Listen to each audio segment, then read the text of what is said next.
Danas ćemo, moji dragi gledatelji, govoriti o mineralima i vitaminima kojima nikada ne bi trebali konzumirati, a specijalno vam želim pokazati nekoliko najbitnijih informacija što se zapravo događa u vašem tijelu kada uzimate loše dodatke prehrani, specijalno sintetske minerale i vitamine. Jer morate biti svjesni, moji dragi gledatelji, mi živimo u vremenima kada daleko najveći broj takozvanih dodataka prehrani su jako opasni za naše zdravlje, iako se reklamiraju pod skupim, dobrim, kvalitetnim dodacima prehrani, i o tome morate voditi računa.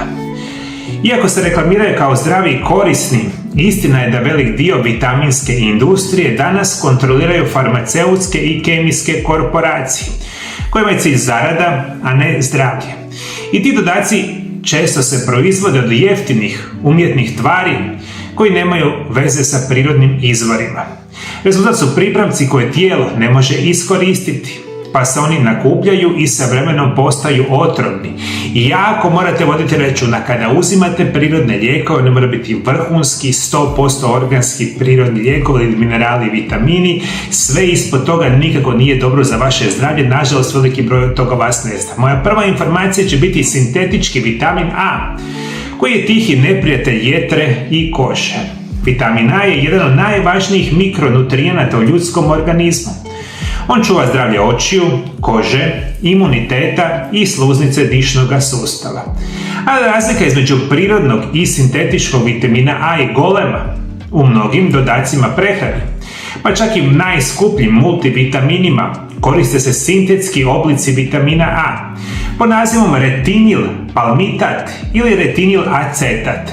Ti spojevi su kemijski proizvedeni derivati koji u tijelu ponašaju se potpuno drugačije od prirodnog retinola iz hrane. Tijelo sintetički vitamin A ne može učinkovito preraditi i umjesto da ga koristi, ono ga pohranjuje u jetri i masnim stanicama, gdje se s vremenom može nakupiti do toksičnih razina. A kada se to dogodi, dolazi do oštećenja jetre, glavobolja, mučnina, bolova u kostima, pa čak i gubitka kose. Posebno je opasno kod trudnica jer visoke doze sintetičkog vitamina A mogu izazvati malformacije fetusa, poremećaje u razvoju mozga, srca i kostura. Zbog toga se svim trudnicama savjetuje izbjegavati dodatke koje sadrži retinil palmitat ili retinil acetat. I to je samo jedan u moru onih kemijskih supstanci koje mi svakodnevno unosimo u naše tijelo. I mi nažalost živimo u vremenima, i ja sam toga svjestan u radu sa mojim pacijentima, najčešće tražite super jeftino, super brze i takozvane i te dodatke prehrani, međutim nažalost jako mali broj vas zna da oni mogu značajno narušiti vaše zdravlje. Ovo je još jedna informacija o vitaminu A. No šteta se ne odnosi samo na dodatke prehrani. Sintetički vitamin A često dolazi i nalazi se u kozmetičkim kremama, losionima i anti-age proizvodima. I kad se ti proizvodi nanesu na kožu i izlože suncu, dolazi do fotokemijske reakcije. Vitamin A se razgrađuje u kancerogene spojeve koji mogu oštetiti DNA stanice. Upravo zato dermatolozi upozoravaju da kreme sa retinolom nikada ne treba koristiti tijekom sunčanih dana bez zaštite, jer dugoročno mogu povećati rizik od raka kože. Eto vam informacija, sintetski vitamin A potencijalno ovo može napraviti. Ključ je, rekao sam, da shvatite da uvijek tražite, kada mi govorimo o mineralima i vitaminima, generalno najbolja verzija kada to uzmemo uz hranu, vrhunske, krasne povrće, voće i slične vrste namirnice koje ima visoku koncentraciju hrana. Međutim, mi kada pređemo preko 50 godina života, mi jednostavno trebamo svakodnevnu suplementaciju minerala i vitamine. Zato je ključno, već kada uzimate kvalitetne, zapravo vitamine ili minerale, one moraju biti ekstremno kvalitetni. Evo vam druga informacija. Ona će biti sintetički beta-karoten, to je antioksidans koji postaje veliki problem. Beta-karoten je pigment koji daje narančastu i žutu boju mrkvi, batatu, bundevi i marelicama. U prirodi on antioksidans štiti stanice od oštećenja slobodnim radikalima i djeluje kao prekursor vitamina A. No u industrijskoj proizvodnji dodataka prehrani beta-karoten se često sintetizira iz petrokemijskih spojeva. I ovaj sintetički beta-karoten razlikuje se od prirodnog po svojoj molekularnoj strukturi. Sadrži samo jedan izomer dok prirodni izvori sadrže čitav niz različitih karotenoida koji djeluju sinergijski. Zbog toga sintetički oblik ne funkcionira u tijelu na isti način. On ne djeluje kao zaštitni antioksidans, već u nekim situacijama, osobito kod pušača, osobito osoba izloženim toksinima i teškim metalima može djelovati suprotno, potičući oksidativni stres i oštećenja stanice. Možemo reći da sam sintetički beta-karoten povećava recimo značajno rizik od raka pluća i puno drugih problema. Jako morate voditi računa o tome sintetički beta-karoten iz kojih izvora uzima. Treća informacija koju morate znati bit će sintetički vitamin E. To je lažni antioksidans koji ubrzava starenje. Vitamin E je jedan od najpoznatijih antioksidanasa i često se naziva vitaminom mladosti. On štiti stanične membrane od oksidacije, usporava starenje stanica, poboljšava cirkulaciju i podržava rad imunološkog sustava. Međutim, postoji ogromna razlika između prirodnog i sintetičkog vitamina E. Razlika koja može značiti zdravlje ili bolest. U prirodi vitamin E ne postoji samo kao jedna tvar, već kao kompleks od 8 različitih spojeva. 4 tokoferola i 4 tokotrientola.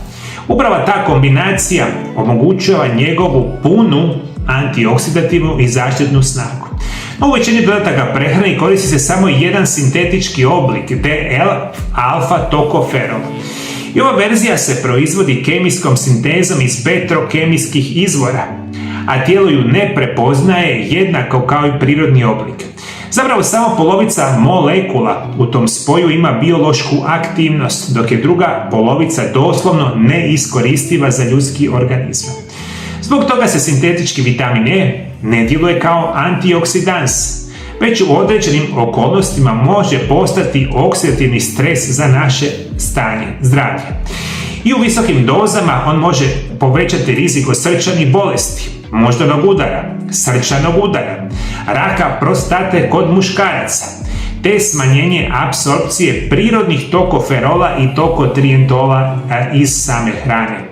Prirodni oblik vitamina E u dodacima prehrani je uvijek označen kao D-alfa-tokoferol, dok sintetički ima oznaku DL. Dakle, kad već kupujete ovaj vrsta vitamina, moram imati oznaku D-alfa-tokoferol. I to je ono što vi trebate, ali ne DL koji je sintetička verzija.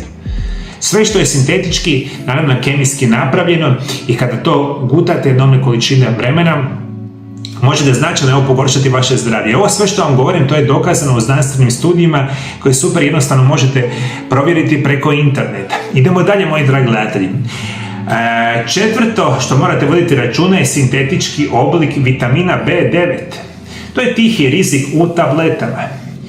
Na prvi pogled folna kiselina i folat su ista stvar i često se ti pojmovi koriste kao sinonimi čak i u medicinskim člancima i na pakiranjima dodataka prehrani. Međutim, između njih postoji velika biokemijska razlika koja može imati ozbiljne posljedice na zdravlje. Možemo reći da sintetički oblik vitamina B9, koji je kemijski proizveden u laboratoriju, može izazvati jako velike probleme. Možemo reći da se već desetljećima koristi u jeftinim suplementima i u obogaćenoj hrani, kao što su brašno, žitarice i pekarski proizvodi, i tijelo ga nikako ne može iskoristiti.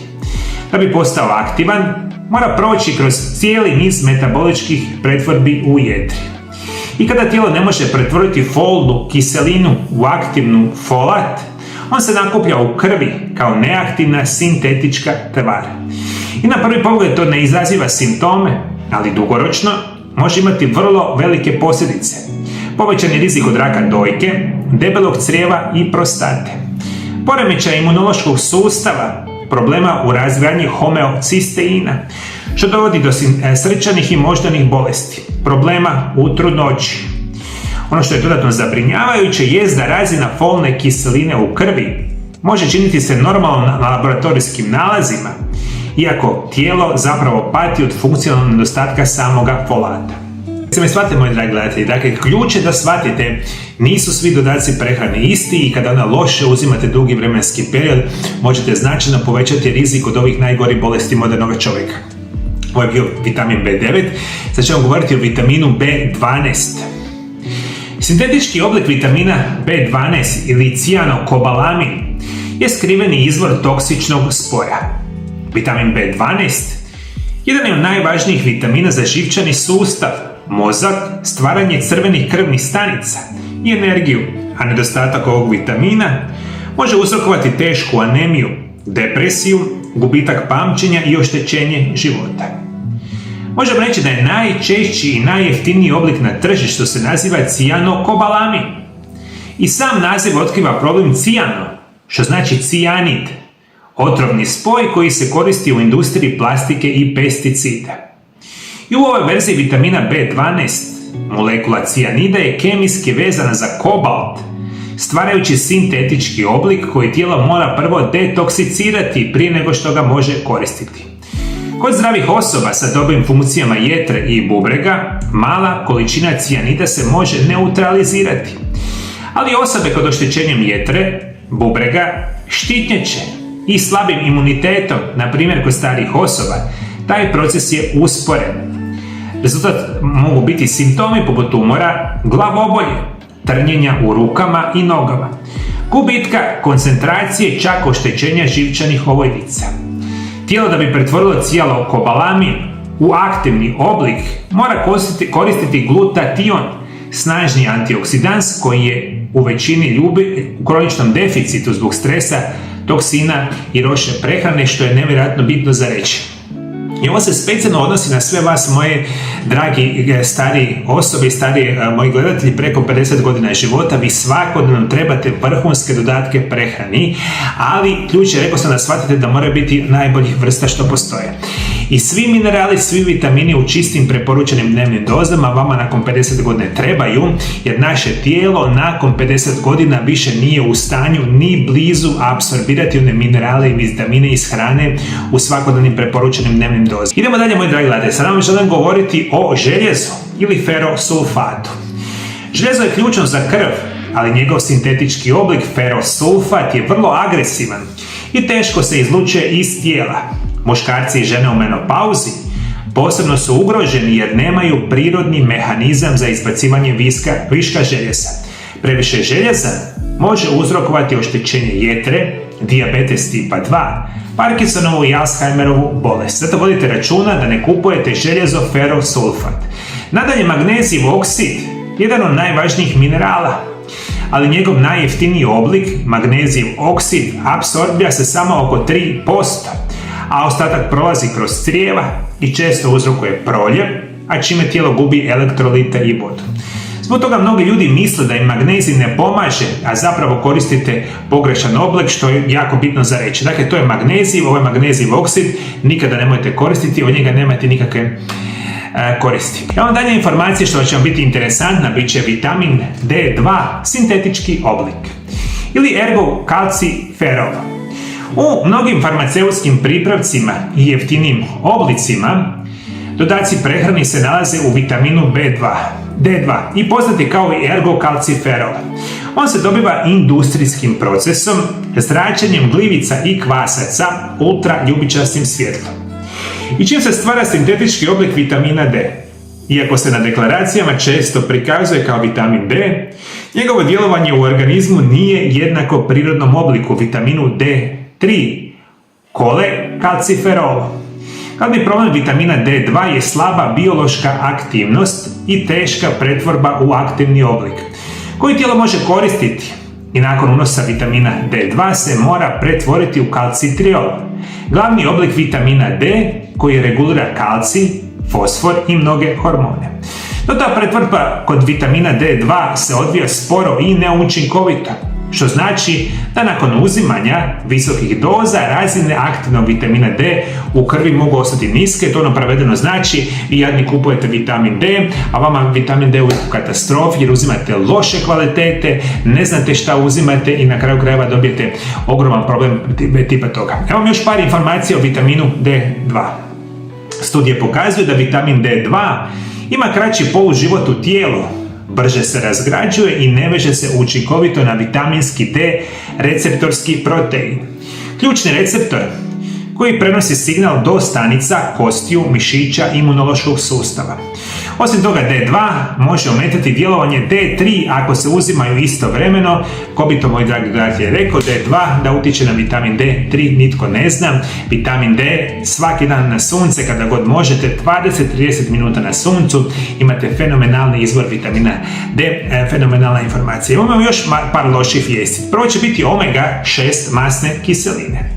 Omega-6 masne kiseline na deklaracijama često ćete pronaći pod nazivom poput linolna kiselina, suncokretovo ulje, sojino ulje, kukuruzno ulje ili ulje repice. Iako su tehnički to esencijalne masne kiseline, problem nastaje kad se unose u prevelikim količinama, što je kod većine osoba danas slučaj. Naš organizam treba ravnotežu između omega-6 i omega-3 masnih kiselina. Omega-3 imaju protuupalni učinak, što znači smiruju upalne procese, štite srce i mozak. Dok omega-6 u suvišku izazivaju upale, zgrušavanje krvi i oksidativni stres.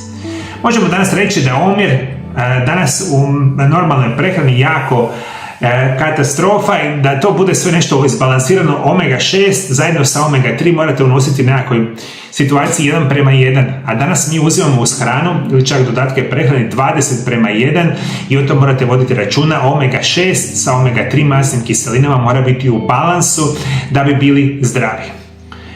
Možemo reći prekomjeran unos omega-6 masnih kiselina blokira enzime koji su potrebni za aktivaciju omega-3 masnih kiselina. A posljedica je da stanice postaju krute, upaljene i to se posebno vidi u živčanom sustavu, mozgu i kardiovaskularnom sustavu. Ono što ću vam preporučiti, naravno uzimajte omega-3 masne kiseline iz ulja jetre bakalara, krivulja i slično. I zadnje što ću vam reći, to će biti bakar. Jer je bakar potreban u tragovima, ali u većim količinama može biti otrovan. Posebno je važan omjer bakar-cink koji mora biti otprilike 1:10. Ako se uzima previše bakra bez dovoljno cinka, može doći do oksidativnog stresa, oštećenja mozga i jetre, pa čak i do razvoja promjena sličnih kod Alzheimerove bolesti, a to morate voditi računa. Sad imate ovdje puno informacije koje nikada niste čuli i sad vam to ništa nije jasno, ali vam htio sad reći u zadnjem dijelu emisije ukratko što možete očekivati kada uzimate loše dodatke prehrani dugi vremenski period. Prvo će biti nakupljanje toksina u tijelu i to je možda prva i najvažnija opasnost. Sintetski oblici vitamina i minerala poput kalcijevog karbonata, željeza ili ferosulfata,cijanokobalamina i sintetičkog vitamina A tijelo ne razgrađuje učinkovito. Umjesto da se koriste za energiju i funkciju stanica, oni se pohranjuju u jetri, bubrezima, arterijama i masnom tkivu i mogu postati toksični. Sa vremenom ovo nakupljanje povećava rizik od srčanih bolesti, kamenaca u bubrezima, oštećenja jetre, upalnih stanja i oksidativnog stresa. Drugo će biti nutritivni disbalans i ometanje apsorpcije. Ono što veliki broj vas ne zna, vi kada uzimate napamet razne dodatke prehrani, pa uzimate najčešće loše dodatke prehrani, da oni vama u tijelu može značajno pogoršati vaš imunitet i mogu jako suprotno djelovati na one bitne nutrijente, dakle poništavaju one bitne minerale, vitamine u tijelu i uzimate loše sintetske forme dodataka prehrani. Možemo reći prekomjeran unos sintetičkog kalcija može smanjiti apsorpciju magnezija, dok previše sintetičkog vitamina A može ometati rad vitamina D i K2. Takvi disbalansi uzrokuju slabljenje kostiju, lomljivost, smanjeni imunitet, umor i hormonalne poremećaje. Isto tako, neki sintetski vitamini poput beta-karotena, bakra i cinka u visokim dozama postaju oksidansi, što da umjesto štite stanice, oni zapravo izazivaju oštećenja stanica i upalne procese. I ti kronični oksidativni stresovi su povezani sa kardiovaskularnim bolestima, dijabetesom, artritisom i neurodegenerativnim bolestima.